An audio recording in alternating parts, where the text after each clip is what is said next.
welcome everybody to this another Joseph Miller Memorial Lecture Series. Today we have with us Professor of Sociology Manuela Boatcă.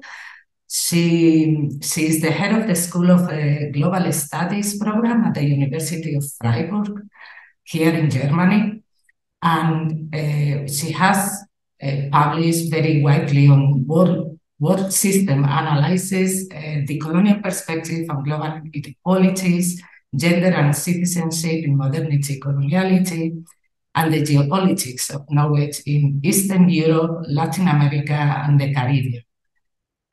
Last year, she published, together with Anca Parvulescu, a book titled Creolizing the Modern, Transylvania Across Empires, which has received the René Wellek Prize for Best Monograph from the American Comparative Literature Association and the Barrington Moore Award for Best Book in Comparative and Historical Sociology from the American Sociological Association. I have to say that I have just discovered Manuela Boatcă since I was asked to do this her presentation today. I've only had a chance to read the very brief articles of yours, and I've become particularly very interested in your concept of investment citizenship, which is very, very acute to explaining much of the tensions and inequalities we find today. But that would be the story for another time, that way we have the chance as well to discuss this topic. But today, Manuela is gonna talk about one of these very long-lasting neglected groups here in Europe, the Romani, which is part of this transnational minority that has been here in the continent for over 600 years. And her talk today is going to focus on, as well, this long-lasting historical enslavement of the Romani people in today's Romania, and the interrelations with the local labor regimes and its unique forms of racialization in the interplay, if I've understood well, between the Orthodox Church and the Ottoman Empire, right there in these crossroads. So whenever you are ready, then Manuela, please, you may make a start. Thank you so much, Susanna, for this very kind introduction, and also for engaging in detail also some concepts. I'm going to be very happy to discuss that more in the Q&A. And thank you to the organizers for having me here. It's a pleasure. I've been following the work of the Center for quite some time. I have a presentation that I'd like to share, so I'm going to start by trying to do that. So as you can see, the title is Romani Europeans, the Forgotten Enslavement. And of course, I'm preaching to the converted here. You all know about Romani enslavement because you deal with the history of enslavements in the center. But this is something that has by far not dominated, or has not been at the forefront, or has not been really present in reckoning with enslavement generally, with a global history of enslavement, and especially when compared to the enslavement in Europe's American colonies.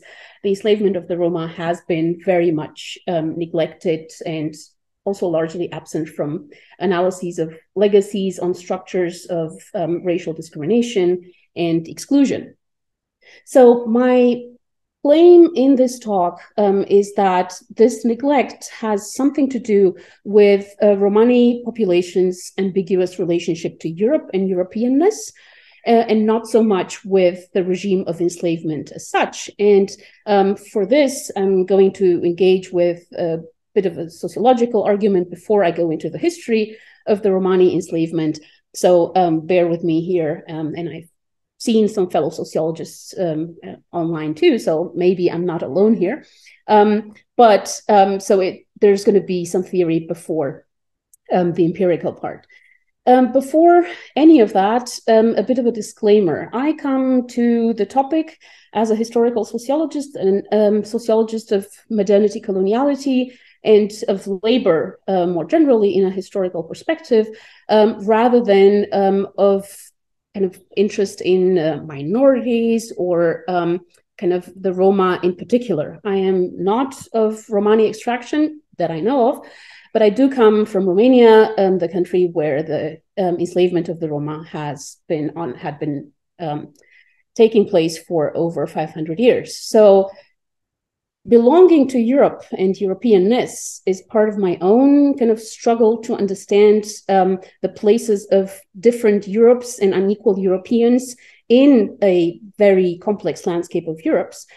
And my role in discussing this enslavement and discussing the history of Romani racial exclusion and discrimination is one of an ally that is also trying to understand discriminations and racializations comparatively and relationally at the same time. Why I'm interested in the Roma's relationship with Europe and Europeanness is precisely because they have been present in Europe for centuries, but are still not considered of Europe or addressed as Europeans. So in this sense, my title is a bit of a provocation. Nobody speaks of Romani Europeans in this formulation. And they're also not part of Europe's reckoning with either racism or enslavement. Not that there's a lot of reckoning with racism or enslavement in Europe, but when that happens, it restricts European racism temporarily to the Holocaust most of the time, conflating thus racism with anti-Semitism. And such reckoning also relegates enslavement spatially to Africa and the Americas, equating enslavement with the transatlantic trade. Which means that basically the Roma fall through both of these temporal and spatial cracks in Europe's current politics of memory. And I want to trace this structural oblivion. It's not an accident, it's not a coincidence, it's a structural oblivion to an Occidentalist, a Western-centric imaginary that equates Europeanness with whiteness, and that has historically produced what I've called unequal Europes in the south and the east of the continent, to which non-white and other non-conforming populations, histories, and events can routinely be relegated. In order to make this argument, I'm going to draw on Haitian anthropologist Michel Rolf-Trouillot's analysis of the Haitian Revolution as an unthinkable history made by enslaved people. So I argue that European politics of memory will remain incomplete as long as the history and the present of anti-Roma racism, the legacies of Romani enslavement, and the implications of such histories for the impossibility of constructing an identity as Romani Europeans are deemed unthinkable in an Occidentalist white Europe. Now, to the chronology and a little bit of a reminder of this long history of Romani presence in Europe.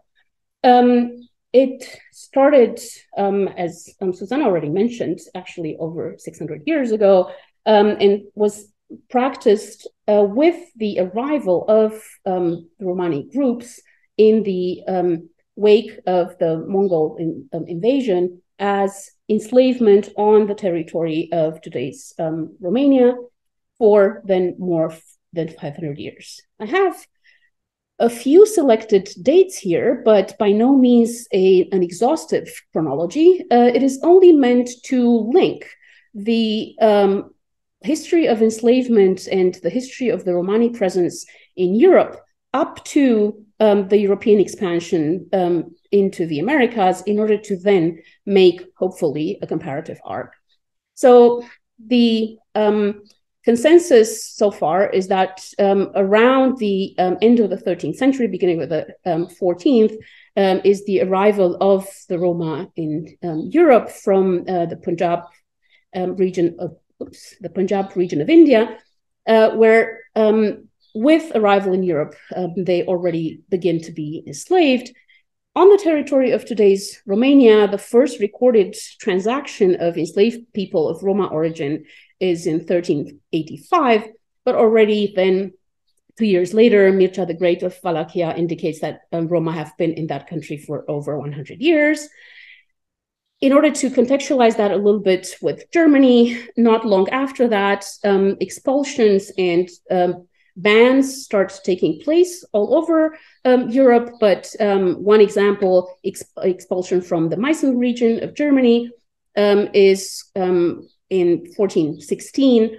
Already in mid-15th century, Prince Vlad Dracul, not to be confused with Dracula, who did not exist, Prince Vlad Dracul of Wallachia transports some 12,000 persons who looked like Egyptians for the purpose of slave labor.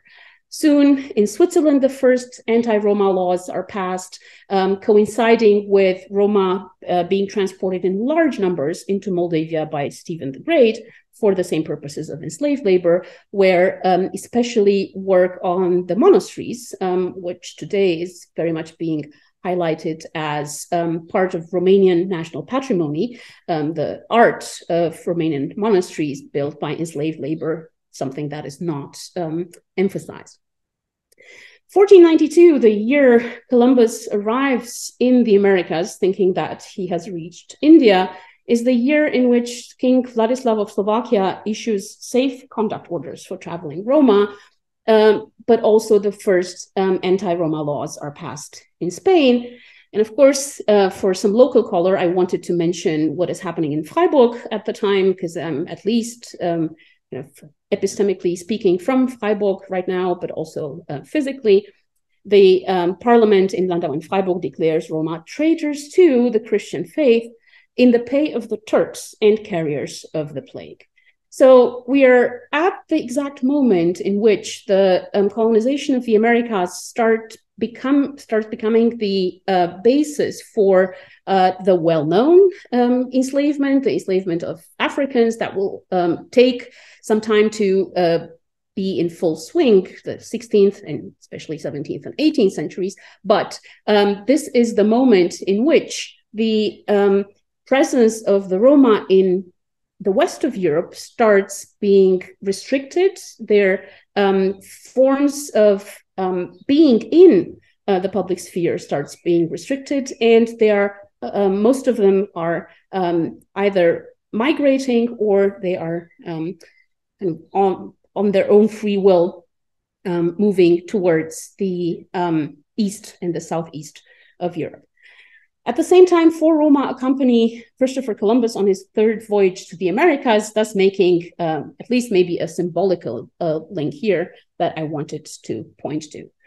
Now, this is normally, because of the timeline and because of this history before the European colonization of the Americas, by historians that do mention the Roma in Europe, relegated to a kind of feudal enslavement, something pertaining to the Middle Ages, something pertaining to the early modern or even pre-modern, depending on who's speaking. Sociologists will rather call it pre-modern history of Europe, so that the actual enslavement is the one kind of depicted with a directionality from Africa to the Americas, with some but insignificant kind of numbers of enslaved Africans being transported also to Europe, and also with the Arab trade within Africa kind of being less significant in numbers with respect to the European trade, but nevertheless one directionality. But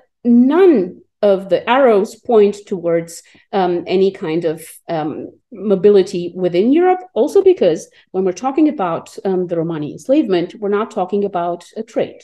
We're talking about, first of all, a practice that started out as the enslavement of prisoners of war, and that had to do with a population that was already on the territory. So not only is there not a transatlantic or transoceanic enslavement of any kind, but there is no trade in the exact sense of the word. But at the same time, if we look at the imaginary, because maps are also depictions of how we imagine populations to move and where we imagine them to have moved to and in what timeline.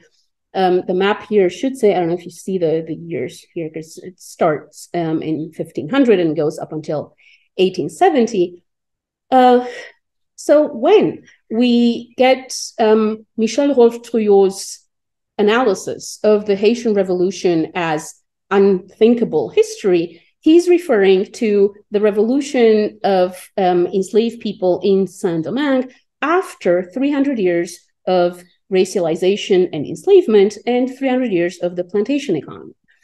So here, Trouillot is referring to the revolution of the enslaved as unthinkable history because, in his view, it entered history with the peculiar characteristic of being unthinkable even as it happened. The reason for its unthinkability in the view of Trouillot is that by historians of the time, but also by later historians and social scientists, it was read through ready-made categories reflecting the history of Western Europe, in which it was white people that were political subjects, such that the French Revolution was a possible and desirable event and a possible and desirable social phenomenon, whereas a revolution that had been organized, that had required communication, that had required an entire system to be put in place by enslaved people who were not supposed to be political subjects, who, of course, did not have citizenship and did not have claims to citizenship at the time where the institution of citizenship was being defined in the French Republic to begin with, was unthinkable. It was impossible to think that this was anything else but, and there were different interpretations here, an imitation of the French Revolution, an echo of the French Revolution, or actually not a revolution at all, but just a rebellion or something that had happened to go well. So this is what Trouillot refers to when he talks about the silencing of the Haitian Revolution in historiography as both erasing altogether when kind of well-known textbooks do not even mention the Haitian Revolution, or when they do mention it, trivializing it and kind of minimalizing it. What I'm interested in highlighting here and how kind of the link to Romani enslavement can even be made, because it seems like a stretch, is that with these two histories, we have what I've called the conquest modernity, which is a epoch, a time of bifurcated enslavements. On the first, with the European colonization of the America, we have conquest modernity as a Christian conquest in which Christians self-defined as people with the right religion, at the same time and against the background of Jews and Muslims being racialized as people of the wrong faith. And we know that 1492 was also the year in which the Catholic kings of the Iberian Peninsula were declaring Jews and later Muslims to no longer belong there, to either convert or leave the territory. Now, with the arrival of European colonizers in the Americas, those racial and religious characterization had turned from what Walter Mignolo has called an imperial difference to a colonial difference. It was no longer the wrong or right religion that the enemy was accused of and through which it was differentiated from the right one, but the indigenous populations of the Americas were classified as people with no religion, while Africans enslaved for the European transatlantic trade were seen as lacking a soul altogether. And of course, this is a huge simplification of a long debate that I'm sure has been discussed in the context of your center for some time now. Of course, the debate of Valladolid of 1550 between Bartolomé de las Casas and Juan Gines de Sepúlveda about whether or not it is a sin for a Christian to enslave an African versus an indigenous person. the conclusion being Africans are closer to nature, are closer to animals than to humans, therefore they lack a soul, therefore their enslavement and death at the hands of their enslavers is not a sin. This, of course, is only an overview of what the literature on coloniality and decoloniality has long put forth. There are some names there, especially Aníbal Quijano and Enrique Dussel, who have looked at both the sociological and the philosophical, theological part of this debate, basically stating that there is no modernity without coloniality, that actually modernity is the bright side, the positive side of what has been kind of omitted from histories of enslavement, genocide, occupation, and colonization, which goes under coloniality, with kind of emancipations being the decolonial aspect of it. Now, we have one enslavement with different kind of branches here, but no bifurcated enslavement yet, which is where I want to introduce the notion of inter-imperiality put forth by Laura Doyle, and that the book that Susanna mentioned before, Creolizing the Modern, Transylvania Across Empires, that I co-authored with Anca Parvulescu, draws upon. The notion of inter-imperiality is one that wants to complement and to argue a little bit with the notion of decoloniality, in that it wants to complement the Atlantic focus, looking at enslavement, looking at modernity and coloniality from the point of view of the European expansion westwards, to the still persistence of empires, very much modern empires is the argument, on the European continent well into the 20th century, not only the Ottoman Empire, but the Austro-Hungarian Empire and the Russian Empire, then later Russia and the Soviet Union, as imperial formations that very much shape the region at the same time that coloniality, according to the literature on coloniality and decoloniality, was actually engulfing the globe. So the argument is negotiations, conflicts, and interactions of imperial formations in Europe are still very much there. They're not the sick men of Europe in the case of the Ottoman Empire. They're not the dying imperial formations ready to be replaced by nation states. They are very much forces in their own right. Which, with regards to the case of Romani enslavement, and not only, there are several others, but focusing on that case of Romani enslavement in Moldavia and Wallachia, means that this is a form of enslavement at the hands of first other empires, or Moldavia and Wallachia being tributary but not provinces of the Ottoman Empire at the time, very much in parallel with slavery in the Ottoman Empire, but not the same thing.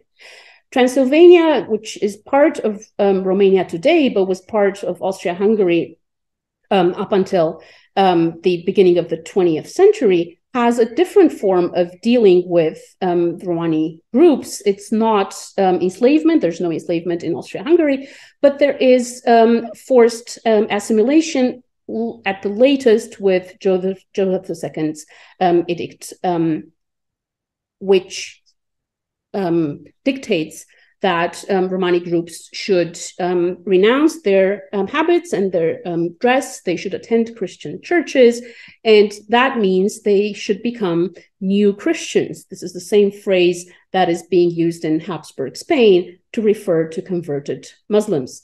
So the idea of transforming this minoritized population into proper Christians in order to see them through the lens of a European institution of Christianity is very much there as well.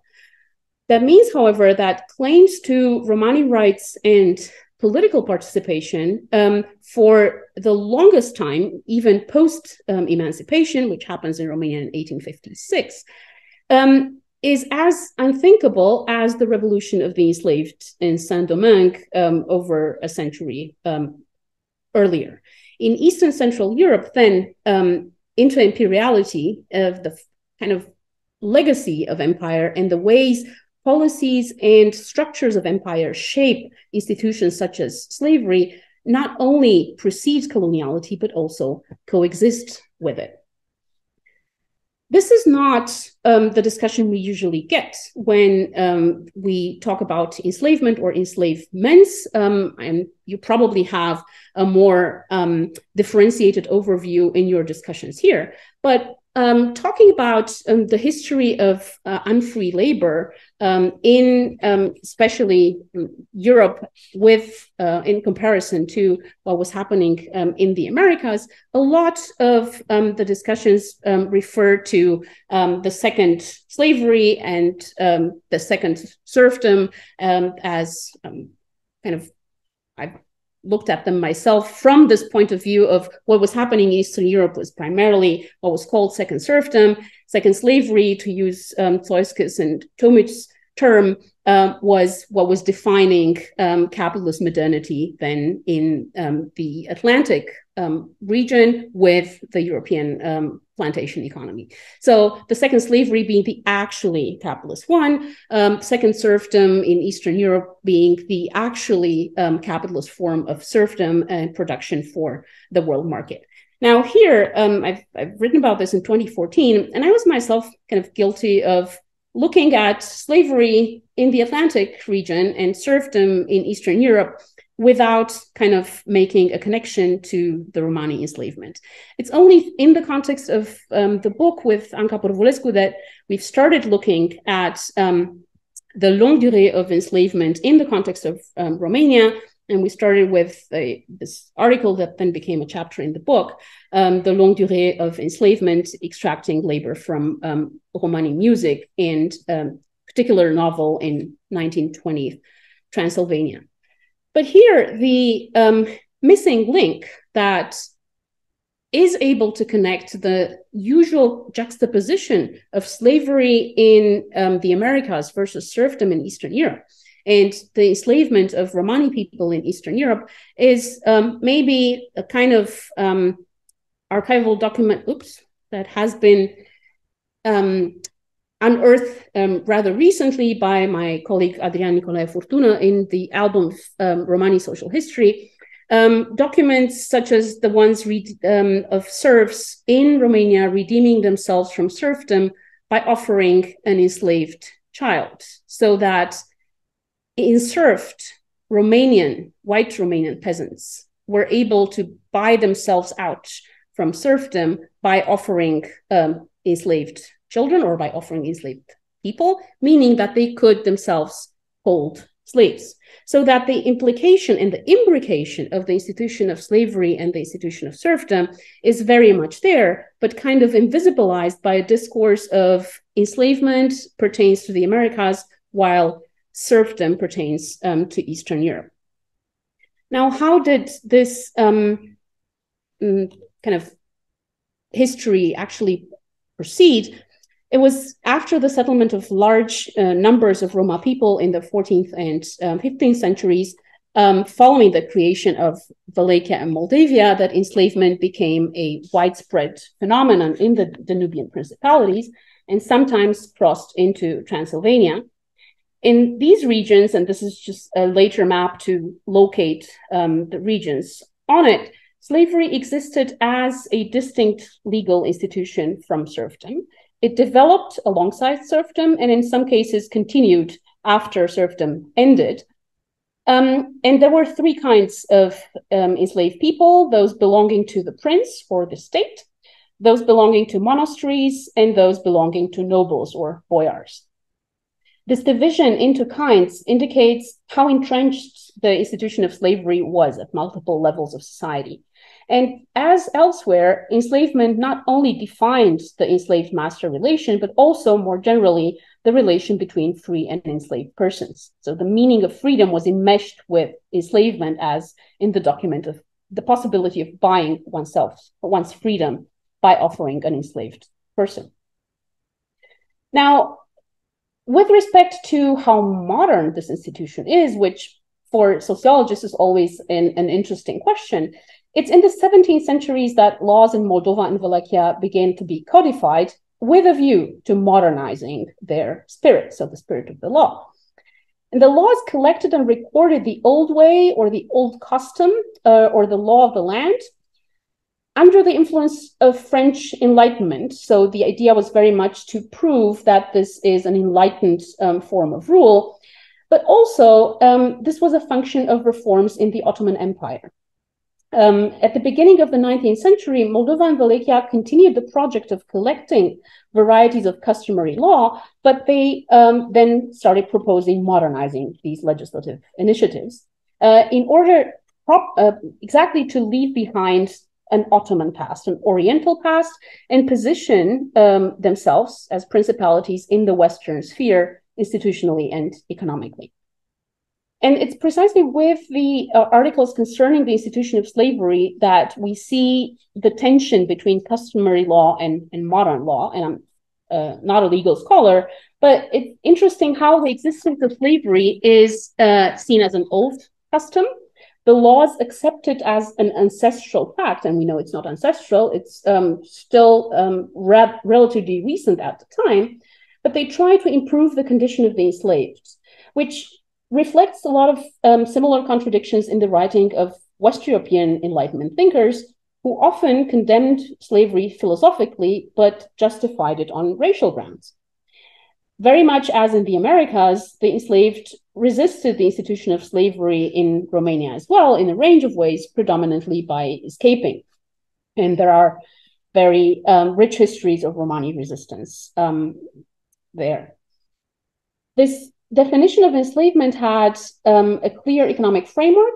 It meant that the enslaved owed themselves to their master. They owed their life, but not in its entirety. So the master did not have the power of life and death over a slave.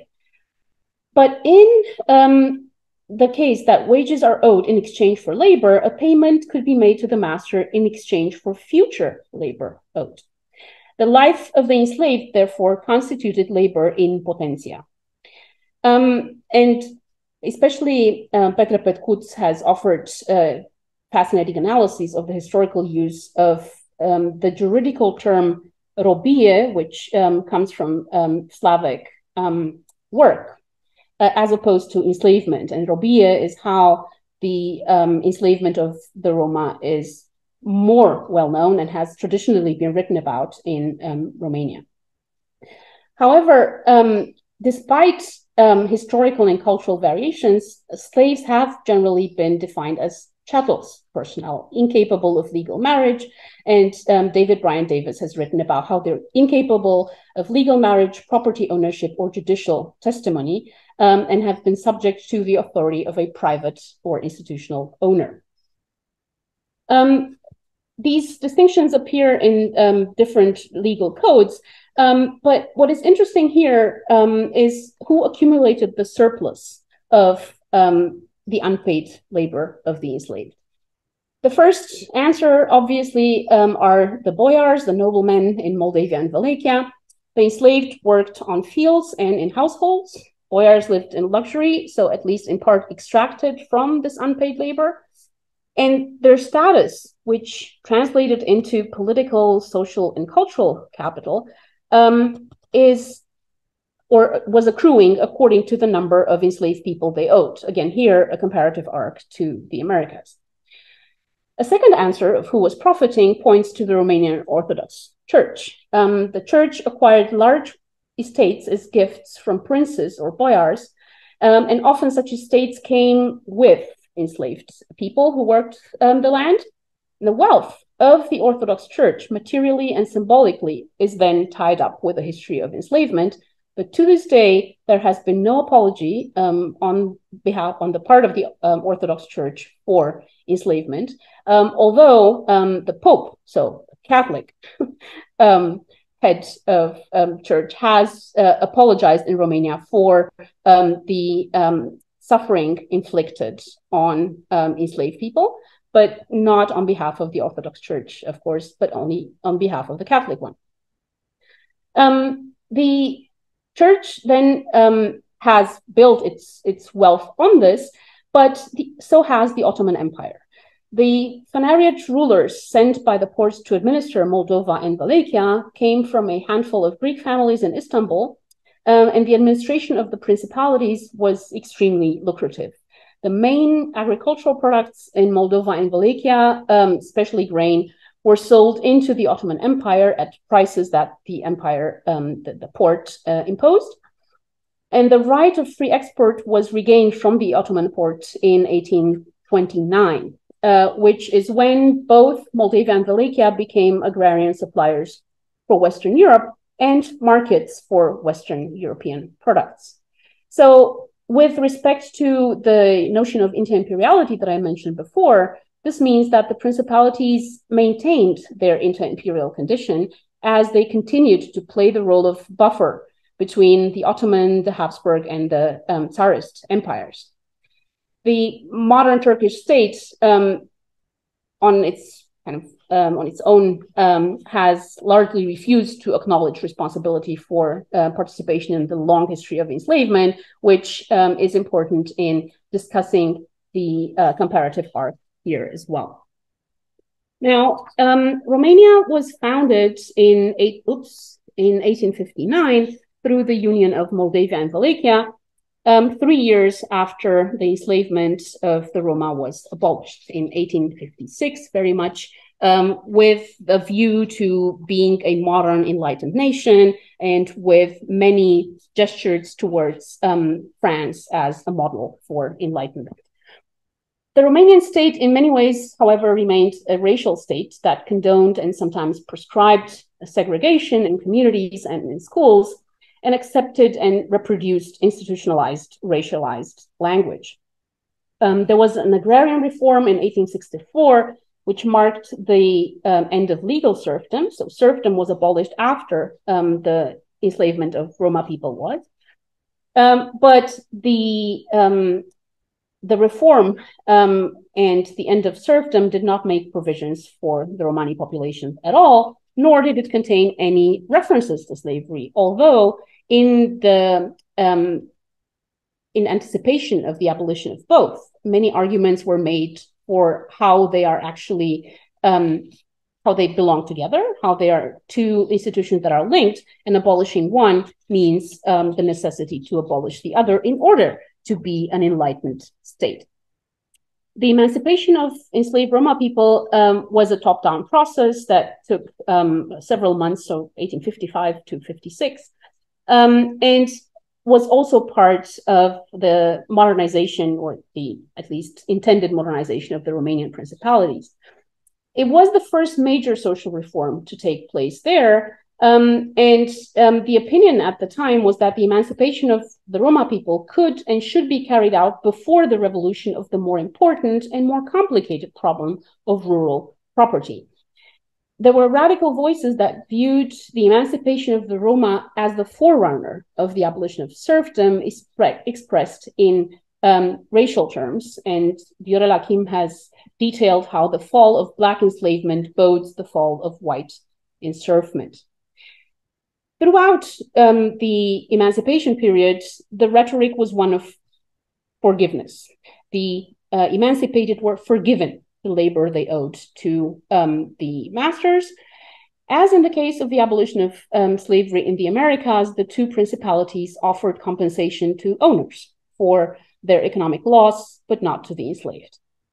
An earlier Moldovan law foregrounds the legal principle of protitimis, estates which claim the enslaved who labor on them are not to be estranged.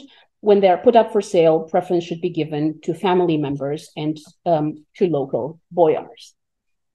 The comparative arc between the enslavement of the Roma in the European East and the enslavement of Africans in the Americas becomes very clear when we look, as we did also in the book on Transylvania, as to what was being read and translated. And interestingly, the Romanian translation of Harriet Beecher Stowe's Uncle Tom's Cabin in 1853 not only was a translation from the French rather than from the original English, but was followed very soon after by a kind of an imitation, a novel by Vasile Urechia called Mariuca's Cabin, translatable as Little Mary's Cabin, where Little Mary was an enslaved Roma woman.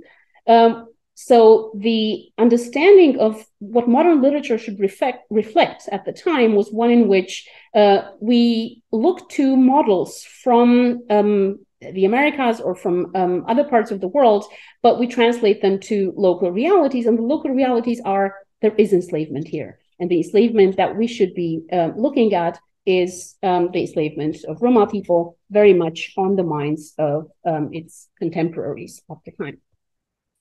I'm coming to a close in order to discuss how and why this is important for Europe.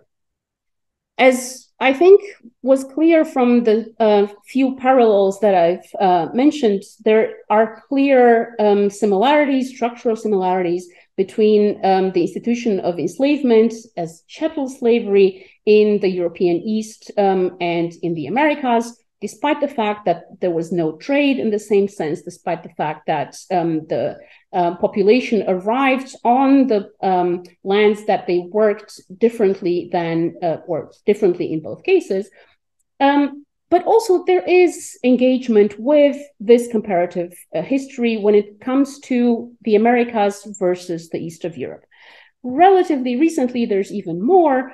A article from 2018 by Margareta Matake and Cornell West pointed to how Roma and African Americans share a common struggle and discussed the legacies of racial discrimination as legacies of enslavement and the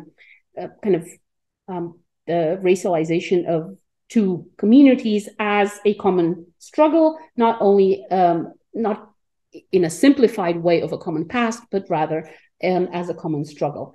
Soon after, there were more publications, not a whole load, but still very much invested in the comparative arc between Romani enslavement and African-American enslavement, particularly, is the book by Felix Chang and Sunny Rucker-Chang, Roma Rights and Civil Rights, a Transatlantic Comparison, and also with a view to the possibilities not only to compare the Americas and the East of Europe with respect to enslavement. The edited volume, Time for Reparations, A Global Perspective, by, again, Margareta Matake, Jacqueline Baba, and Carolyn Elkins, pointed to several instances around the world, also in South America and the Caribbean, as to why reparations are due to populations that have suffered from enslavement. With all of this, we're discussing the centrality of enslavement in a global history of unfree labor, in a global history of enslavement more precisely, but not so much as to what it means for the Roma to be acknowledged as part of Europe and as Europeans, as well as this enslavement, the Romani enslavement of over 500 years, as a legacy of Europe. The other, the forgotten enslavement, although it wasn't a European trade in that sense.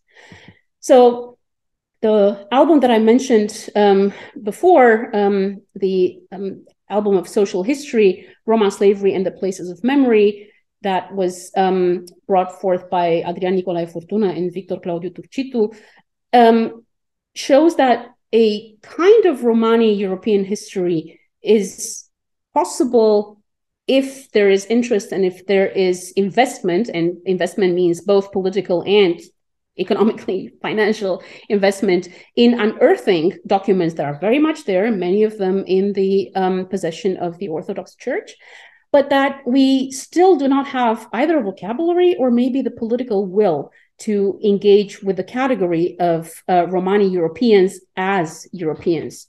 And for that, I have kind of a historical and a sociological explanation. Actually, the historical explanation very much comes from artists and activists who recently, in 2019, did an exhibition on Roma women weaving Europe. at the Romanian Cultural Institute in Berlin, in which they were discussing how, especially gender equality, as a major force of contemporary debates throughout the world, with the respect or in relation to the 6 million Roma women in Europe who know the impact of gender equality through multiple and intersectional discriminations as women, members of a stigmatized ethnic minority, being at higher risk of social exclusion and poverty, and that which pushed them to creatively challenge patriarchal and racialized oppression. So there's more of a creation of vocabulary and political claims from the, let's call it non-academic part of activist and scholarly activist engagement than from a understanding of Europe and Europeanness that wants to retrieve this history. And for me, this is related to the fact that a large literature on Europeanness focuses on how Europe is implicitly or explicitly about whiteness, without making clear how whiteness is a relational category. A few years back, I was trying to make the point of how we can only see the West of Europe, or Europe kind of without a qualifier, just Europe as a norm, as white, and non-Western Europe as it has been called, white but not white, and the non-European world as non-white altogether, only in relation with each other, and in a modern colonial world system premised on the constructed notion of whiteness as the norm, again, one that is mostly implicit, but sometimes even explicit, which means that whiteness as a prevailing norm has both been put forth as a geopolitical category with the European expansion into the Americas when it was first created as a marker of distinction to other populations. There was no understanding of whiteness before the European colonial expansion, since the differentiations were rather religious. But it has become a racial designation that was colonially and imperially enforced, and to which the Roma pertain as the non-white and the non-Western, together with the east of Europe, but not as clearly out of whiteness in the case of Eastern Europeans. There are different articulations throughout the world system that I think have been well captured by Bulgarian historian Maria Todorova when she talked about marked and unmarked categories, trying to explain how prevailing norms, whether they be Europe, whether it's whiteness, whether it's the West, feature as unmarked categories, something that also Stuart Hall has looked at, not in the same vocabulary, when he was talking about the West and the rest. So the point that Maria Todorova makes is that unmarked categories remain unnamed, unqualified, or unstressed, so that when we talk about Europe, we always mean Germany, we always mean France.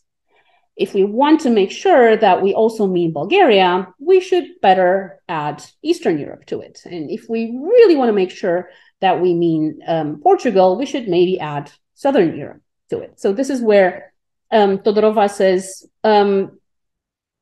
if a label does not need to be qualified or stressed, it's because it represents the norm. It's because it is the paradigm in the name of which the category is being thought.